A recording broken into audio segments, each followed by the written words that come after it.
All right, we're getting a little ahead of ourselves in the session. No, I don't want to interrupt this, but I want to just give my little preamble, and then I want to get into talking about this. And Mike, your question at the keynote in there was a good sort of preamble to this conversation.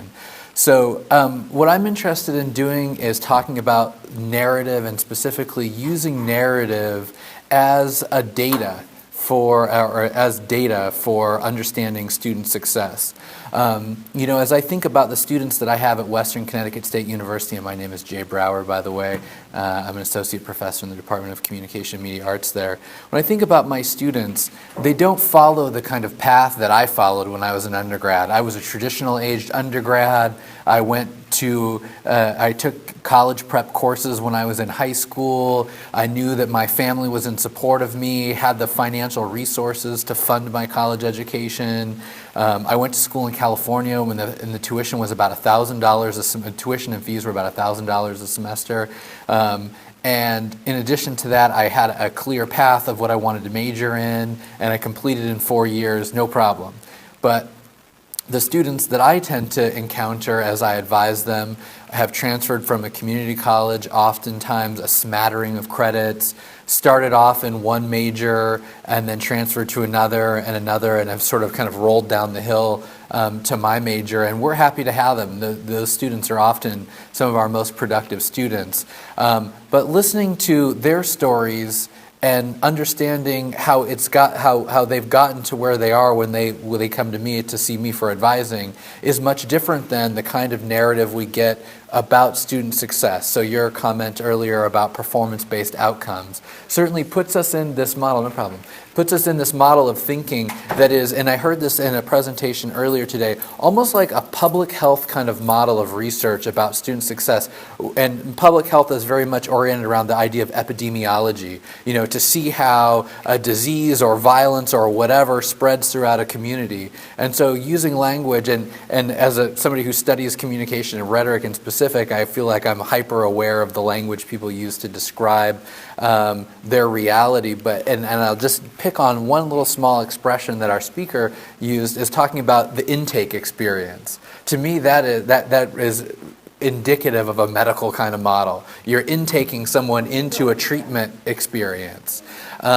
Something that that language makes me feel a bit uncomfortable and start to question, okay, what are the underlying assumptions that we bring to the conversation when that's the starting point of our contact with students?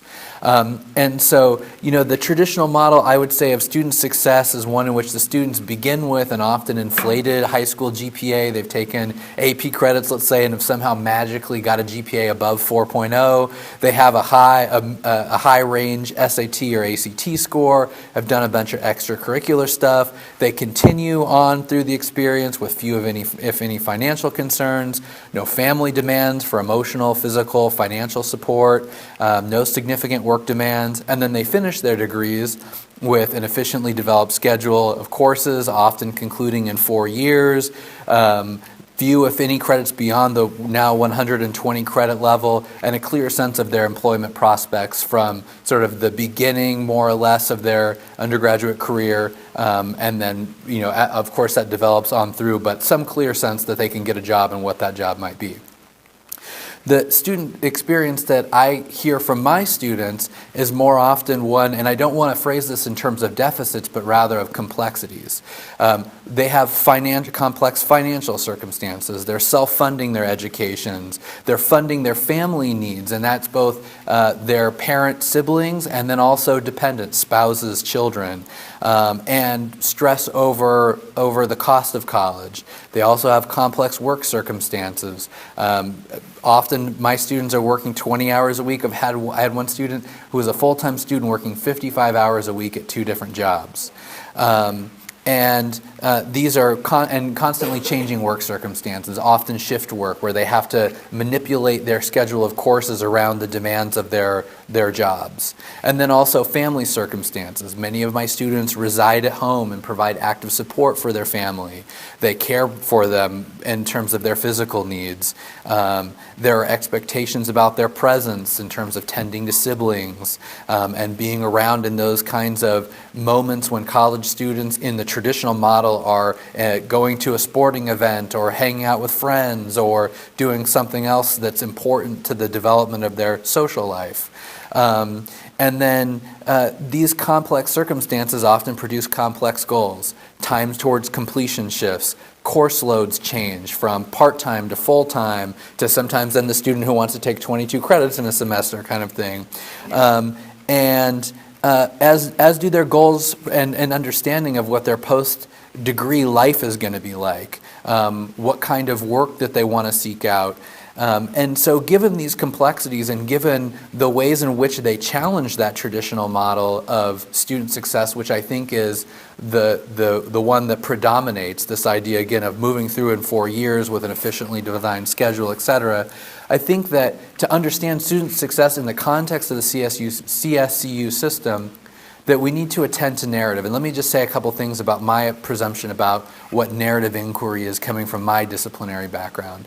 So in communication, we talk about narrative inquiry as a way of knowing. So if you think about the kind of knowing that we get from the traditional model of student success, it's deductive logic. Let's take X, Y, and Z variables which we agree or which we assume are the most important to measuring the outcomes that we want to measure to determine whether they're going up or down.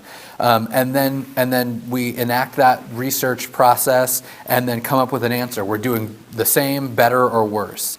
Narrative inquiry poses a different inductive model of knowing. One in which rather than starting with a bunch of assumptions about what's good or bad, making moral claims about how the world ought to be, we try and investigate how the world is, and from that, understand our students' needs, right? Rather than us dictating to students what they need all the time and having that be the entirety of the conversation, to understand the complexity of their needs. And so I think that narrative provides a particularly valuable point for doing this because it relies on that most fundamental aspect of human communication, which is storytelling, of being able to move people through an experience by drawing on these sort of universal kinds of moments that we have in our lives of struggle, of frustration, of success. And so what I'm hoping we can do here, and I was hoping for a big audience, but I'm actually thrilled that we have a small group of people, is to begin the conversation and talking about students that we can identify who may challenge this traditional model of student success. I want to just mention too, before we get too deep into this, that the session is being recorded, so if you would like to talk about a student, please just use a pseudonym or their first initial or something like that, just to protect confidentiality. This is not being used for research purposes, but it will be viewed on the web. So along those lines, let me just begin by giving you one from my student, or one of my students. I'll call him T. So T is from Central Connecticut. He is the oldest sibling of 5 kids, is in a single-parent household. The parent that he resides with, along with his 4 other siblings, is disabled and can't work. And so he started off as a education and chemistry major, did very well in the chemistry courses, not so well in the education courses. Because education is a high credit major on my campus, he had some challenges figuring out where he would move to next in terms of a disciplinary home or departmental home. Came to communication, took a semester's worth of classes, and then came to me and said, I'm about ready to quit. I have no idea what I'm doing. I'm working jobs that are paying the bills, and that's important because he's supporting, these siblings to a certain extent, as well as his mom to a certain extent, and doing some of the parenting role too, because his siblings are about 4 or 5 years younger than him at the next closest level. So we sit down, have a conversation about what he can do with the degree in communication, starts to feel a little bit better about that, then the work demands really strike. So he was working part-time at a regional hospital in the dietitian's clinic, and that money's not cutting it. He's working like 15 hours doing that. That money's not cutting it. So then he takes on a full-time job working overnight shifts at an adult care facility in the area, in addition to these 15 hours. So he's working 40 hours at a shift that starts at like 8 p.m. and ends in the early morning hours. And then during this time is really struggling. He's taking 15 credits. He's in one of my classes at the time. And this is one of those students you look at him and you listen to him talk and you see everything about him, and there's the electricity there. There's the consciousness of somebody who's going to do great things, who's going to be the type of citizen that we want in the state, that we want to cultivate, that we want to put our arms around. And he's struggling to get through, stay awake in class, because after he finishes his overnight shift, he's coming to campus, sleeping for about 2 or 3 hours in his truck in the parking garage before he gets up and starts to try and take classes. And very difficult circumstances. Now, he's about ready to graduate this semester with a bachelor's degree in communication. This, I believe, is the end of his 5th year. It might be year 5.5 for him technically at the end of the semester. I can't exactly remember that part. And now thankfully the overnight shifts have become day shifts that he can coordinate around his teaching schedule, rather than when he was low in the hierarchy at work, when he just had to take whatever shifts he could get. And he's bound to do great things. But his example is one, to me, that escapes that traditional model of student success. I mean, in some ways, I would be hard-pressed to describe to you a more successful student. He has conquered all of these challenges: financial, emotional, familial, and actually, maybe I don't even want to say the word conquered. He has responded to them in the most productive way imaginable. And so he's the type of student whose story inspires me and enables me in different ways to understand the work that I do as social justice kind of work. I'm not worried about the student who's going to Yale or UConn, because they're probably going to do okay. If they've made it to that point and they have the resources to get there, things are probably going to go okay for them. I'm not really worried about them.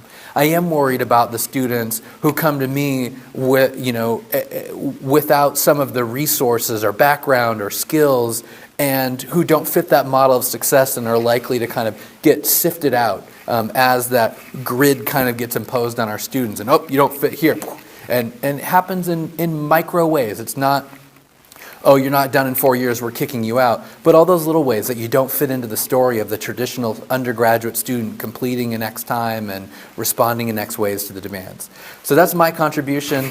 This lanyard thing here that I have around my neck is going to be the spirit stick, because it's got a microphone in it. So whoever wants to speak, I'll pass it to you next, and we'd love to hear your contribution. Who'd like to go?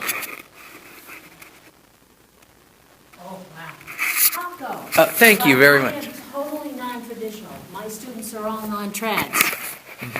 I'm from Charter Oak, so all of my students are the ones that may have gotten through a community college program and have been working for a while, and then they come back to school. Or they are people that, for whatever reasons, perhaps weren't able to respond appropriately, and so now they're out of school. And so I have lots and lots of wonderful stories, but perhaps the one that sticks with me that is so amazing about a student who succeeded was a gentleman who was in his probably early 30s when he was finishing off his degree. And we used to have a requirement in which students would write an autobiography. And I was reading the autobiography and I was looking at it and I was absolutely astounded, because what he said was, when he was a youngster, grammar school age, probably somewhere 5th or 6th grade, he evidently came from an extraordinarily dysfunctional family. And theoretically, middle class, but dysfunctional, in such a way that they didn't ensure that he continued to go to school. So you have a youngster who is somewhere around 11 to 12 years of age, who is not encouraged to go to school, and therefore, it's not even encouraged. They don't even allow him to go to school in the sense of making sure he was enrolled and those kinds of things. So he didn't. He didn't end up going to school. So he's out for years, not in. And he understands that that's an issue. So he gets to the point where he gets his GED himself. He arranges to do that. And he works with people in the community that help him get to that point. And then from there, he continues on to get to work on his associate's degree. And he is able, with the support of the institutions and the individuals in the institutions, to get that associate's degree, had a job and was doing well, but felt the need to go ahead and get his bachelor's. And so that's where he came to Charter Oak, because we're an aggregator and we do all these things.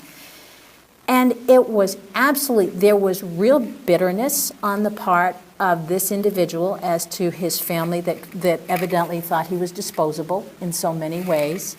But there was also this great appreciation for all of the players in his community and in his schools that served him and supported him and enabled him to succeed. And he has gone on. He did graduate a few years ago from us, and he's now working on his master's. But it was a really compelling story about a person who understood the importance of human capital and who was willing to make that commitment, but needed the help. You know, it takes a village. He needed the help, and he was able to find it. And he was so grateful. It was really impressive. I have many more, but people must have other stories.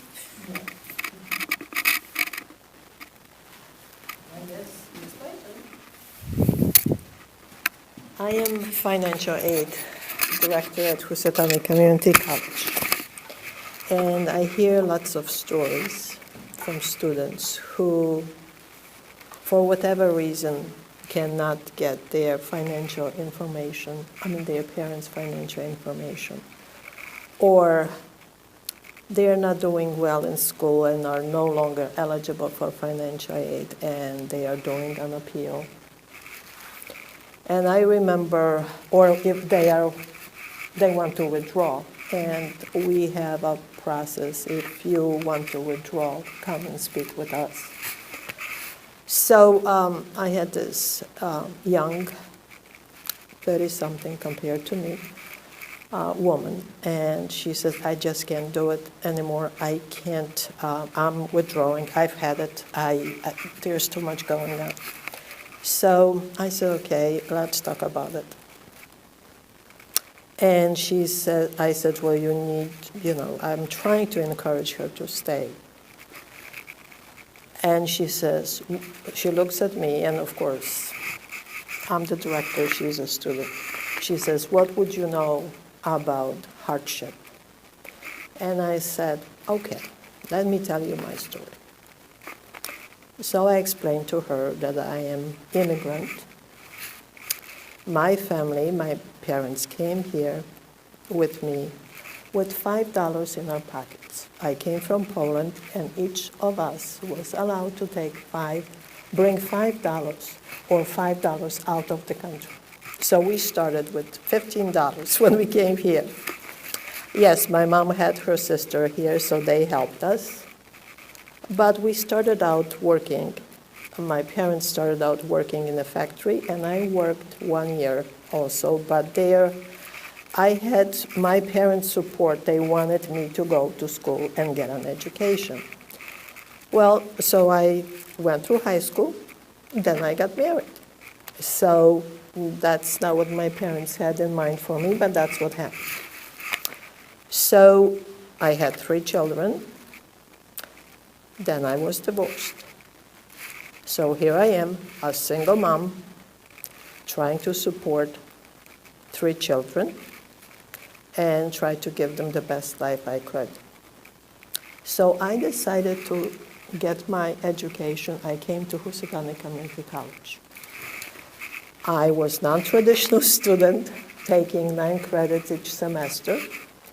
And we were doing homework around the dining room table, my sons and I. In fact, when I graduated from Housatonic in '89 with a degree in accounting, my oldest son was graduating from grammar school. He went on to Fairfield Prep, I went on to Fairfield University to continue with my accounting degree. And I got a job there. So my tuition was free because we could not afford tuition at Fairfield University. They could, and I could not afford their tuition at Fairfield Prep, but because Prep was with Fairfield University, he was getting a discount. I got my degree in accounting, and eventually I continued with my master's.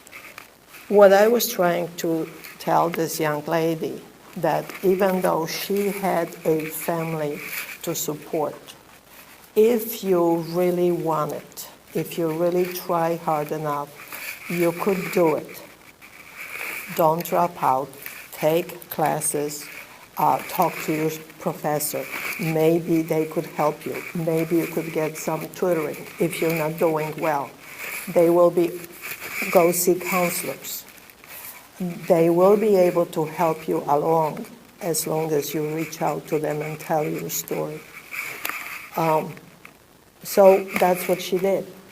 And Mrs. Edie, I called Mrs. Edie.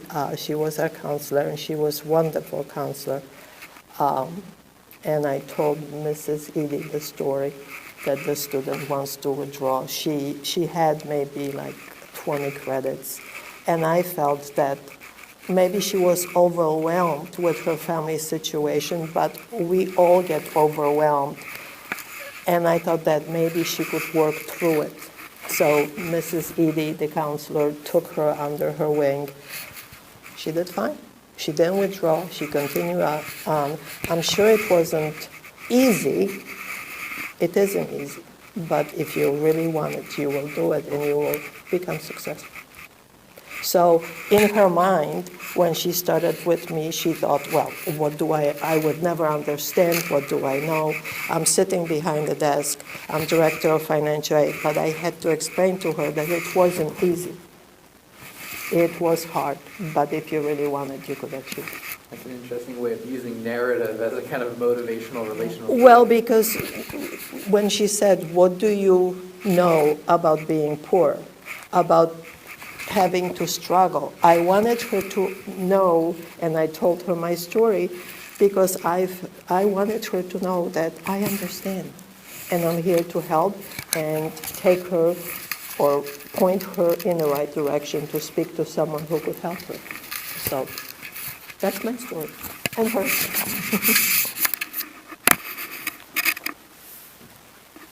Anybody else want to share a narrative with?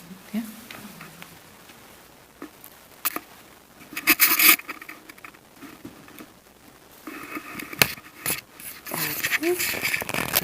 Well, I'm a counselor at Housatonic Community College. It's about 6 years that I've been working. I came from Chicago. First time for me to work in a state institution. So I had my own learning curve. I didn't make it too complex, but I did learn. Coming back to the students' piece, how do you define success in the context of students who are facing multiple stressors, multiple responsibilities, very young in age? They don't have life experiences, but they're pushed into facing these circumstances. And somewhere along the way in high school, or neighbors, or in the church, or a teacher plants that dream that you need to go forward. This life gets better after you complete your college degree. So they hang on to that little fragments of that hope, and they come, a lot of them. The redeeming feature here in our college is most of our students are of a low economic strata, so to say, struggling.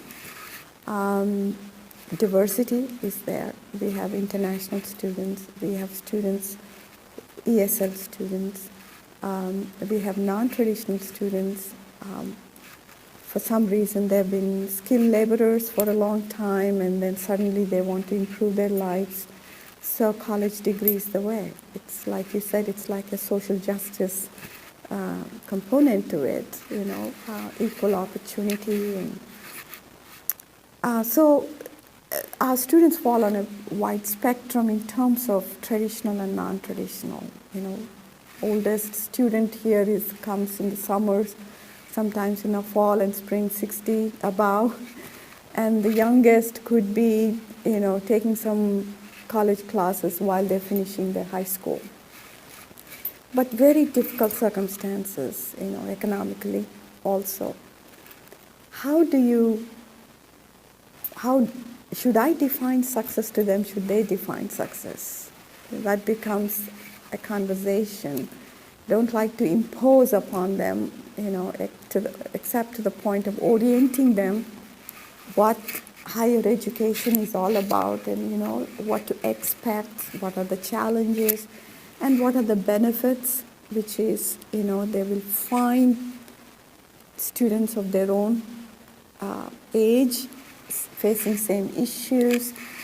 They would have organizations they can connect. There's a lot of social support they can make. Try to put a positive spin, not to minimize their difficulties or pressurize them, but give them an honest, have an honest, open discussion. A lot of our students come with very painful, traumatic experiences in the background, very difficult to adjust, adapt to new situations. What it means to be in a class of 25 students, how to even ask a question, to raise their hands and say, already they're very self-critical of themselves too. So it takes more than one kind of a meeting for me. It takes many more sessions, gradually building them up. And I may be the only person to connect. I may be the first contact, first person they begin to look at. Can I trust this person? Can I count on this person to walk with me for the rest of 2 years, 2.5 years? And I try to make sure that I'm there on their side. They may not have anybody in the family or in the community or anybody. Now that they have come to the college and they are in front of me, I am involved in their life. I'm involved in their goals. I'm involved in their dreams, but I can walk only to a certain extent, and they need to kind of start working on them. But I give 100% of my support within, what the college permits. But to sustain myself when I'm listening to the stories individually, one by one, sometimes personally it becomes challenging. I wonder how in the world, how could these things happen to these students? And I saw, but I very consciously make an effort to, even if they give me 1% of some glimmer of hope, I try to kind of build on that. I see them as often as they need to see me. Anything I can walk with them to departments, talk for them, explain to them. I walk with them to show them how to negotiate. Okay, let's go to the library. You want a book? Okay, this is how we do. You want to go to financial aid? That's what we do. You want to find the cafeteria? This is what happens. This is how you do things. So I am personally involved in that walk. 1 semester at least, without any reservations. Then slowly begin to introduce the concept of, winning and becoming independent, thinking on their own, bringing them to the reality. I think it takes a semester or 2, but how do you, kind of continue to assess what is success? Is that they have managed sometimes one day to be in class, one day to be on college campus, were able to focus, were able to attend the classes, and they check out with me saying, I've been in this college, I attended my 2 courses, and I'm running back to my college. In their mind, that's a huge achievement. You know, and I have to reckon with them. If that's what it means to you to be successful, okay, let's start with that. Let's build on that to making you more adapt to the expectations, you know. And there are groups of people with dire circumstances. They come, they want everything to be given to them concrete. Tell me, black and white, what am I supposed to do? Where am I going to go? Give me the rundown. I don't want all this empathy, you know, all this nice touch, that human touch. Give me. If that's where they are, I join them. That's where they are. You know, so I have to adapt. It's more me adapting to them and helping them than them adapting to my office, my role, what my expectations are, at least to start with. You know, there are countless students who have come through our college, come through our offices. I would sometimes worry for them in my private moments. Can they make it? You know, will it happen? And somehow they manage. You know, they may not get the Bs, they may not get the B pluses, but they manage to scrape a C or C plus. Under those circumstances, if I put that everything in the context, it makes a lot of sense. It's a great achievement, you know. So I cherish, I treasure the narratives. You know, it makes a lot of sense to me because they have a place, you know, in the college, and they have a place in the world, and their stories matter. Yeah. Yeah, and along those lines, one of the reasons why I think it's so important, you know, as I think about my own experience, you know, and kind of my academic background. I mean, in grad school, I studied French and German philosophy, and was talking about, you know, process metaphysics and all of these, you know, ideas that are just very much outside of the scope. I'm going to just put this right here in the middle so we can just talk. Very much outside of the scope of what my students, when they come to me at first, are able to do. Will that not work to have it just No, I just need to read. Oh. And, you know, part of me, especially when I started teaching, I used to get very frustrated because I'm like, these ideas are important, you know? We need to know a puss roll, you know? We need to know these ideas. And I think that the traditional models, in a way that we have of success, build on that kind of thing. Like, here are some of the benchmarks that you have to possess, and I don't want to blow those up by any means. Yeah. But I, at the same time, recognize that as a broader sociological phenomenon, our society is getting more and more separate and hierarchized than it has been in the last 100 years. And education is decidedly, I mean, I take as a tacit, when I wake up in the morning, it's, you know, I believe this position that education is one of the ways to challenge and undo that, at the very least make people aware of the circumstances in which we exist. And so trying to understand student success within that idea it's a tricky one. I think, Mike, this kind of goes to a little bit of what you're saying, and kind of another sort of response. Because another sort of response to this is, let's make competencies in a way that, and this might be getting a little bit of a controversial issue, but I'm not a huge fan of competency-based education where you basically have students who come in and they can demonstrate a base of knowledge, and then they just work their way through all of the classes. At the CSUs, we have this process that's called CLEP, where you basically take a competency exam. I don't like that, because what the students learn in the class, it's not content. Students, I have a student this semester who wants to know at the end of the class, what are the key terms we need to know? I don't know. You know, like the key term, I don't teach classes on a key term basis. We talk about ideas, we build knowledge, we understand process and method. And that's the basis on which we work, not on a, do you remember these 25 bolded terms, yes or no kind of thing. Well, I come from a place where competency is incredibly important because I have a constituency that comes in who has a knowledge base. So do I make somebody who has a knowledge base go back through a speech class that already does presentations, trainings, been gone through fire service instruction and stuff like that? I don't think that makes necessarily, that's not respectful. But what I will do in conversations with my students is sit there and say, okay, you have some choices here. You can, if you wish to harvest from, I love that verb, harvest from your knowledge base, you can challenge with the various tools that we have available to you as a student in our institution.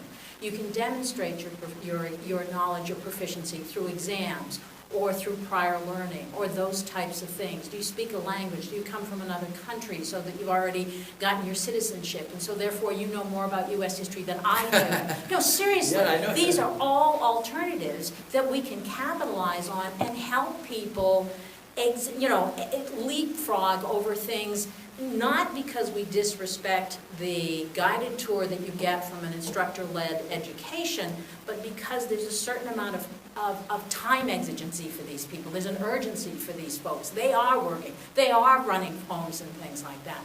So for me, in my community, being able to excavate, to understand who they are and understand what they know, and then try and extricate that. I mean, one of the most powerful stories I ever had is there is an exam called, the abbreviation is ACTFL, it's the American Council on Teaching Foreign Languages.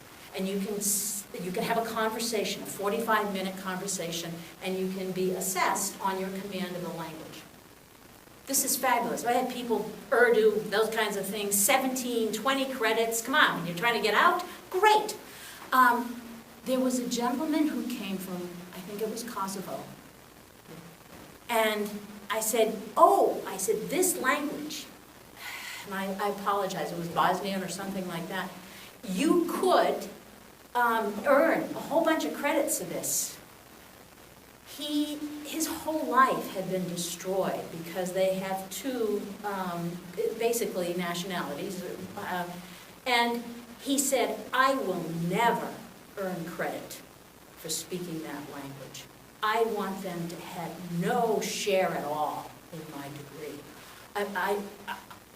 I was blown away. I mean, I felt so bad, first of all, for putting that in front of him and bringing so much pain back to him. But here's, you just don't know where people are coming from, and you can offer them, and I'm like sitting here because I'm kind of a pragmatist, and I'm sitting there thinking, I'd take advantage of it, 17 credits, go for it. But I also understood what he was saying. And he was not going to earn anything in his degree from basically an oppressor. So, these kinds of things come to the surface. So I'm sorry, I went off point. But the point is that for me, the conversation is, do you want a guided tour where you can rely on a faculty person to help you understand what you don't necessarily know? And I think there's real value to that. Or is it your circumstances such that you feel confident enough that you should go forward and harvest from these opportunities and use those to help you with degree? And there'll be some folks that are very knowledgeable, and they'll say, I want to know what's going on. I want to work with a faculty person. I do want that experience. And others are going to autodidact. They're going to teach themselves. They're going to take advantage of that, and they're going to go through. And a lot of that is driven by what their need is in order to get the job done. I think narrative in the conversation about prior learning assessment is an important place, because as a faculty member, as somebody who's taught public speaking, thankfully not much anymore, but I want to say, well, does this, not knowing anything about the student, just seeing them as, like a hash mark on a spreadsheet, do they really know the process and construction of public speaking that I can teach them? I don't know, but I think it enables a richer conversation about what's actually happening there, rather than the very bureaucratic process that it appears from the outside for people who aren't involved in it, of another way of sort of shortchanging our student by creating less meaningful degrees. Right. You know, but a student who is fluent in Kosovar or whatever Yeah. the language, I mean, you know, why shouldn't they get credit for that language? You know, those language skills. Well, see, and that's the challenge that we all face. I mean, on one hand, we want to reach out and help students in any way, shape that we can, to the point where we will go with them and hold their hand and stuff like that. On the other hand, there's also that point where you're looking for them to understand, they gotta go to the library themselves, you know? And you get them to that point, you get that bridge. So that's the challenge as instructors, administrators, advisors, that we all face in terms of how are we helping these individuals who say that they want an education. And so we need to understand that, okay, so what do you want that education to do for you? Exactly, that was going to be my question, because you're talking about the student from Kosovo, Serbia, or whatever it was, yeah. And you wanted him to acquire the language. Yeah. However, my next question would be, what was his academic goal? Yeah. What did he wanted to, what skills did he want to learn in college to be able to use them in his life Yeah. as a productive citizen? What could he do with He already had, through his studies back in his homeland, an foundation in engineering. Yeah, okay. And he was, that's where he was going. He was going into math, et cetera. Mhm. And all we were doing is, you know, you got 120 credits, okay, you did everything in 103, now you gotta get to 120. How am I gonna get you to 120? Am I gonna, some of them do gym, and some do archery, and some do, basket weaving 101 or whatever. All of those are wonderful, but in some cases where you have a family at home and you're trying to move forward, that may be a luxury you can't afford.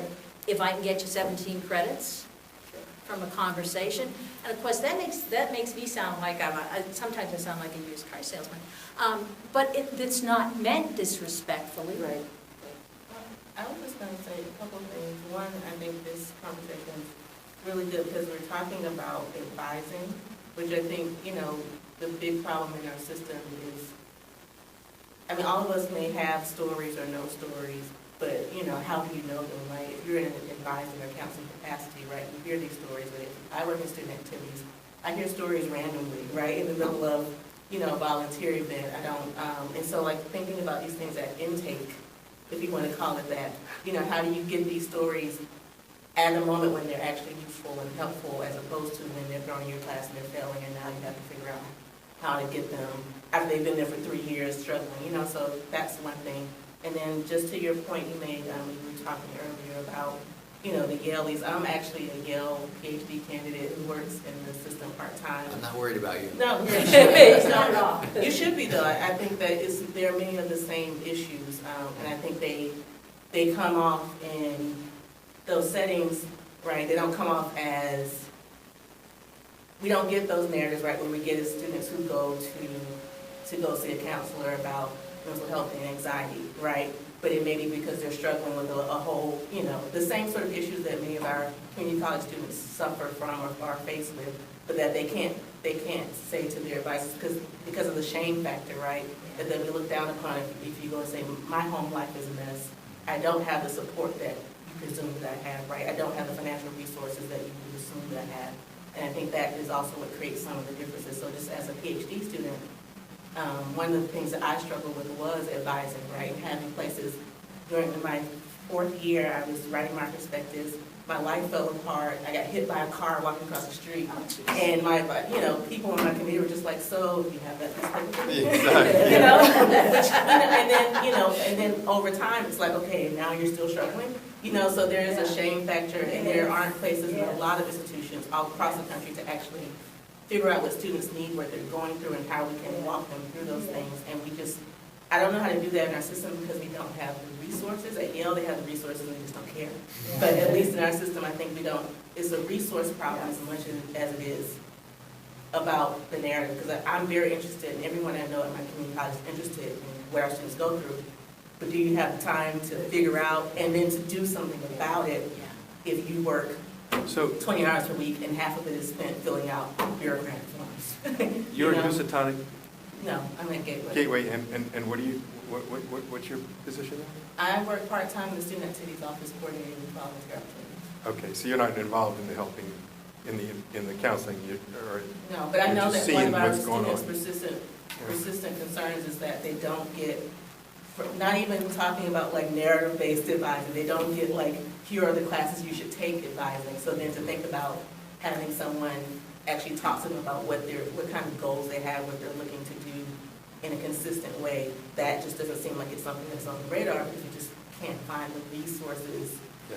for that kind of work. And I think it may take creative solutions, but I think that's the piece for me that is how do you make it so that you can do that in a way that makes sense, and it's not just haphazard, or I happen to look upon this great professor who cared about my life, you know, versus the adjunct who's also like struggling to eat and doesn't have time to care about your life because they're trying to figure out their own, you know? Yeah. So, We have at least we are in the we are progressing in this kind of a system where being sensitive to each other's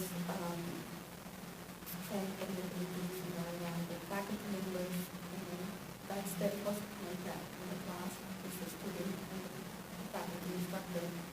And they do reach out to students to some extent, within their scope.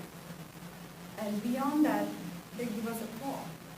They call us. They let us know, I am concerned about the student. He or she has said these things, and I don't know where to go from it.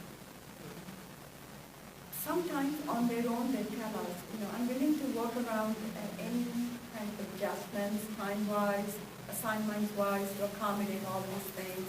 Sometimes they're on their own, they say it. Sometimes I take the initiative, pick up the phone, because when I ask the student, do we need to talk to your instructor and negotiate and ask, because that's a good skill to teach. But that may not be the best time to teach them because they're so worried and scared and nervous and everything. So I do that, and they watch me, how I ask and everything. It's kind of a little bit modeling to them. Second time, they gradually pick up. Speaking about the resource, we need to do more. I'm not saying, but we are making progress in that direction.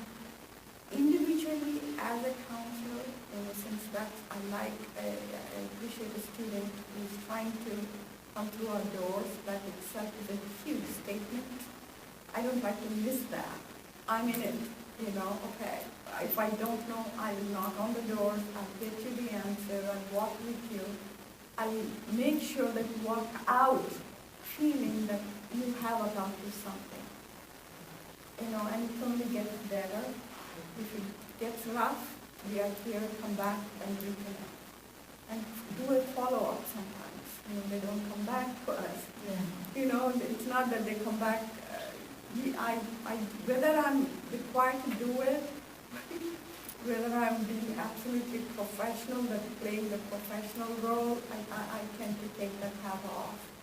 I can still be professional, but I care without losing, my perspective, because I'm the only source where somebody can infuse some hope.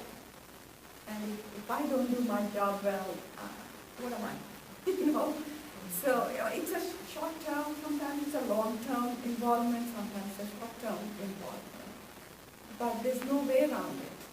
There's no way around it. And do reconnect with anybody who can do better than I'm doing. Or sometimes, the matching piece, a guy may feel comfortable with speaking to another guy about certain situations. So I pull back, come to me for some other things, go to him for some other things, go to that person for those things, so. I see we're actually at the end of our time for the session, because we were supposed to end at 3:20, right? And we're Yeah. at 3:22. Oh, yes. See, how time. All right. Well, I want to thank you all very much for the conversation. I appreciate you showing up, and, you know, I think this is just at least a kind of beginning point, hopefully, for this conversation, because I think that it's, one, as we kind of urgently try and think about what student success is, and, you know, if we get inundated with all these We abstract started that models and different- blah, blah, blah. So, thank you all very much. Thanks, Jay.